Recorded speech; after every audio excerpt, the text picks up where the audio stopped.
మా అందరి అభిరుచులకి ఏకైక ఎంపిక మానేపల్లి జ్యువెలర్స్. తరతరాలుగా తరగని స్వర్ణ బంధాలు మన మానేపల్లి జ్యువెలర్స్. మంది మాటలు పట్టుకొని మారుమానం పోతే మళ్ళీ వరకు ఇల్లు కాలిపోతుంది.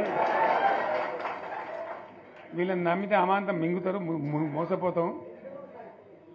రైతు బంధుకు రామరామ అంటారు, దళిత బంధుకు జై భీమ్ అంటారు. వీళ్ళు ముంచుతారా నాయన అని చెప్పిన నేను. ఏమో వీని సంగతి ఎంతో చూద్దామని ఆయనతో వేసారు. వేసింది ఇరుకపోయారు, బాయిలో పడ్డారు, అయిపోయి ఉన్నాయన్నీ వీక్ అయిపోయి మళ్ళీ మొదటికి వచ్చానా కైలాసం ఆడలో పెద్ద పంపించినట్టు అయింది మళ్ళీ. అంతే కదా, గ్యారంటీగా మంచిగా సంసారం జరుగుతుంది. ఇద్దరు తువ్వకొచ్చినాం.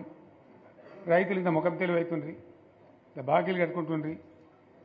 ఎంతోమంది పాపం సిటీలు వేసుకుందరు, ఏదో వేసుకుందరు. రైతు బంధు పైసలు పడితే ఎంత సంతోషం ఉంటుండే. ఆయన పోయిన ఇప్పుడు గంగలు గడిచిపోయింది. ఇప్పుడు వాడు ఇత్తడో ఈడో భగవంతుని కనుక ఇచ్చినా కూడా మోసమే. ఏదో మళ్ళీ ఎలక్షన్ కోసం దానికోసం చేస్తారు తప్ప కడుపు నిండా ప్రేమను ఇచ్చేది గిట్లే ఉంటుందా? మనం ఉన్నప్పుడు కరోనా వచ్చింది. కరోనా వస్తే కూడా నేను రైతు బంధు ఆపలే. కరోనా వచ్చి రాష్ట్రానికి రూపాయి ఆదాయం రాకపోయినా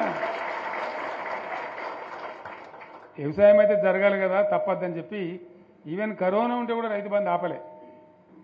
అంత ఒక నిర్ణయం తీసుకొని రైతాంగాన్ని నిలబెట్టాలని, కాపాడుకోవాలని చెప్పి ఒక 4-5 మంచి స్కీములు తెచ్చి వాళ్ళని కాపాడుకున్నాం. గౌరవంగా బతికిన రైతులు ఒక ధీమా వచ్చినుండి. రైతు బీమా పడితే ఎంతమందికి సాయం జరిగింది? గుంట భూమి ఉన్న కూడా మంచిగా సాయం జరిగింది. చిన్న రైతు కూడా సాయం జరిగింది. అట్లా అందరికీ మనం గొర్రెల కాపలకు గొర్రెలు ఇవ్వడం కానీ, చేప పిల్లలు కానీ, అనేక రకాల అన్ని వర్గాల ప్రజలను ఎట్లా ఆదుకోని అట్లా ఆదుకున్నాం. మా తెలంగాణ కదా, మేము తెచ్చుకున్నాం కష్టపడి. మా వాళ్ళందరి పైకి రావాలి. కాంగ్రెస్ గవర్నమెంటు, కాంగ్రెస్ పార్టీ మొదటి నుంచి కూడా ముస్లింల ఓట్లేసుకునే తప్ప ముస్లింలకు మనం చేసినరా? ముస్లిం మైనార్టీ పిల్లలకు, మన గిరిజన పిల్లలకు, మన ఎస్సీ పిల్లలకు, మన బీసీ పిల్లలకు ఎంత మంచి రెసిడెన్షియల్ స్కూల్ పెట్టుకున్నాం. అందరినీ కూడా ముందుకు తీసుకుపోవాలి. ఇవాళ మన కళ్ళ ముందని నాకు బాధ కలిగేది ఏంటంటే, చిన్న వర్గాల ప్రజలు కాన్వెంట్ స్కూళ్ళలో చదివించలేరు. వాళ్ళ పిల్లలు కూడా బాగా చదవాలని చెప్పి ఎస్సీలకు, బీసీలకు, మన గిరిజనులకు, మన మైనార్టీ సోదరులకు గురుకుల పాఠశాలలు పెట్టాం. అద్భుతమైన చదువుకునే వాళ్ళు. ఇవాళ మొత్తం రోజు బడి పిల్లలు విషాహారము, కడుపు నొచ్చుడు, బాధపడు, పురుగులు అన్నం పెట్టుడు. పిల్లలు వెళ్ళిపోతున్నారు ఆ స్కూళ్ళ నుంచి, ఇళ్ళకి వెళ్ళిపోతున్నారు. తల్లిదండ్రులు కూడా భయపడి తీసుకుపోతున్నారు. ఏం ఘోరం ఇది, నాకు అర్థం కాదు. మళ్ళీ ఇది చేసేవాడు ఇప్పుడు మళ్ళీ అదే కాంగ్రెస్ పార్టీ. అంతేనా? మళ్ళీ పాత కాంగ్రెస్ మోపోయింది, మళ్ళీ కరెంటు కోతలు మోపోయినాయి. ఎండాకాలం ఇంకేం గతి అవుతుందో, మార్చి ఏప్రిల్ ఏమవుతుందో. ఇంకా ఇక్కడ కరెంటు కోతలు మోపోయినాయి, ఇటు మంచినీళ్ళు సరికొత్తలేవు, అడిగే నాతులు లేడు.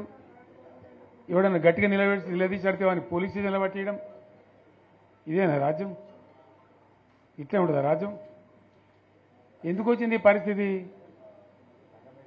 చెప్తా. నాకు తెలుసు, నాకేం గుర్తులేదు. నేనేమంటున్నా అంటే, ఇట్లా అనేక పనులు చేసుకున్నాం మనం. గోదావరి నుంచి నీళ్ళు తెచ్చుకున్నాం. నీళ్ళు తెచ్చుకొని మంచినీళ్ళ తర్వాత సాగునీళ్ళు వెంబడబడ్డాం. మెదక్లో యువతల ప్రాంతం అంతా కొంత అందినాయి నీళ్లు, పాత మెదక్ జిల్లాలో. మీదికి మిగిలిపోయినాయి మన 2 తాలూకాలు ఉండే, నారాయణఖేడ్, జైరాబాద్. వాళ్ళకి నీళ్ళు రావాలి. ఎట్లా రావాలి గోదావరి నీళ్లు? సింగూరు ఓ టైంలో నిండుతుంది, ఓ టైంలో నిండది. మరి నిండినప్పుడు ఎట్లా? గోదావరి నీళ్ళే దిక్కు. ఇక్కడ ఏదైతే మల్లన్న సాగర్ కట్టామో 50 టీఎంసీలతోని, దీనికే లింకు చేసి సింగూరు నింపేటట్టు సింగూరు నుంచి లిఫ్ట్ చేసి సంగమేశ్వర, బసమేశ్వర అని 2 లిఫ్ట్లు పెట్టుకున్నాం.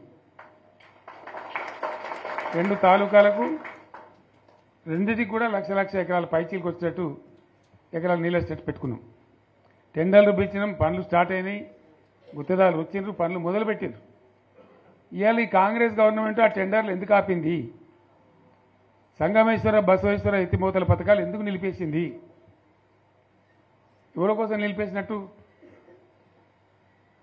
నేను హరీష్ రావుకి చెప్తున్నా, మీరు 2 తాలూకాల ప్రజలను కూడా సమీకరించి సంగమేశ్వర బసవేశ్వర మీద పెద్ద ఎత్తున దండయాత్ర చేయాలి, పోరాటం చేయాలి.